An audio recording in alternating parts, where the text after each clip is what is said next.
Mahigit isang taon matapos ang tuluyang paghihiwalay nila ni Chris Aquino, tila natagpuan muli ni Batangas Vice Governor Mark Leviste ang pag-ibig sa piling ng TikTok personality na si Ira Lopez. The Philippine Showbiz List presents detalye sa relasyon ni Mark Leviste at Ira Lopez. Sa kauna-unahang pagkakataon, opisyal na inanunsyo ni Mark at Ira ang kanilang relasyon sa social media noong January 25, 2025 sa pamamagitan ng isang TikTok video ni Ira.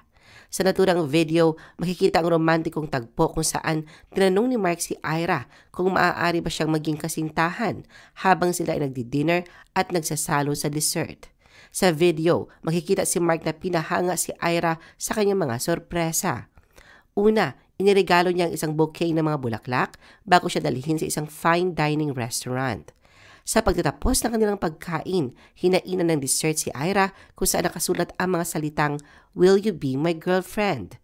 Sa parehong paraan, hinainan din si Mark ng dessert, ngunit sa kanyang plato ay nakasulat naman ang mga salitang, "She said yes." Lubos ang pasasalamat ni Ira kay Mark sa kanyang caption kung saan sinabi niyang napuno nito ng saya ang kanyang puso at hindi niya kailanman inakalang mararanasan ang ganitong uri ng pagmamahal. Ayon pa sa TikTok personality na si Ira, ang positibong pananaw sa buhay, malasakit at tapat na pagmamahal ni Mark ay nagbigay sa kanya ng bagong inspirasyon. Bagamat may 20 years na agwat sa kanilang edad, sinabi ni Ira na ang kanilang kaligayahan ang mas mahalaga kaysa sa anumang numero. Sa kanyang caption, ipinahayag ni Ira ang kanyang pananaw tungkol sa kanilang relasyon. Ayon sa kanya, hindi mahalaga ang agwat ng edad nila ni Mark dahil ang tunay na sukatan ng kanilang pagmamahalan ay ang kaligayahang nararamdaman nila para sa isa't isa.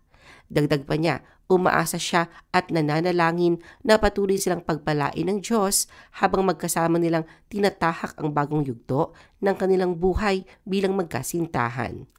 Ang pahayag na ito ay nagpapakita ng kanyang pananampalataya at positibong pagtingin sa kanilang relasyon sa kabila ng mga hamon at opinyon ng iba. Bagamat may mga puna o opinyon mula sa ibang tao tungkol sa kanilang relasyon, buong tapang na ipinahayag ni Ira ang kanyang pagmamalaki sa kanilang pagmamahala ni Mark. Ayon sa kanya, hindi niya inaasahan na darating ang ganitong uri ng pag-ibig sa kanyang buhay, ngunit masaya siya sa direksyong tinatahak ng kanilang relasyon. Ipinapakita ni Ira ang kanyang tiwala at kasiyahan sa kanilang pagsasama sa kabila ng mga hamon at kritisismo mula sa iba. Unang nasilayan si Ira sa Instagram ni Mark noong December 18, 2024 nang dumalo si Mark sa isang UAAP basketball game sa pagitan ng De La Salle University, ang kanyang alma mater, at University of the Philippines. Bagamat hindi malinaw kung opisyal na silang magkasintahan noon, namataan ang dalawa na magkasamang tumatakbo patungo sa MRT upang maiwasan ang trapiko sa EDSA. Bago ang relasyon kay Ira, naging bahagi si Mark ng mga balita noong 2023 dahil sa kanyang relasyon kay Chris Aquino.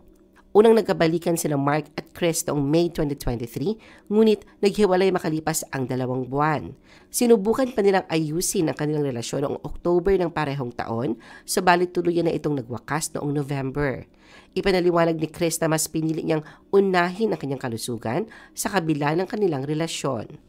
Sa isang panayam noong November 2023, sinabi ni Mark na still going strong pa rin sila ni Chris, ngunit mariing itinanggi ito ng Queen of All Media.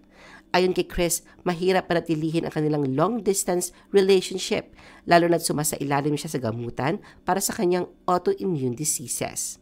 Samantala, hindi na itinuloy ni Mark ang kanyang unang plano na tumakbo bilang governor ng Batangas matapos makompleto ang 3 termino bilang vice governor.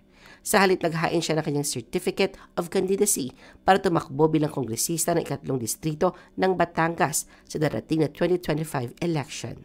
Sa isang Instagram post, ibinahagi ni Mark na matapos ang maingat na pagninilay at pagkonsidera na pagdesisyonan niyang isantabi ang pagtakbo bilang governor upang bigyang halaga ang relasyon, katapatan at suporta kay Vilma Santos Recto na muling tatakbo bilang governor ng Batangas. Ayon kay Mark, wala siyang sama ng loob kay Vilma kaugnay sa kanyang naging desisyon.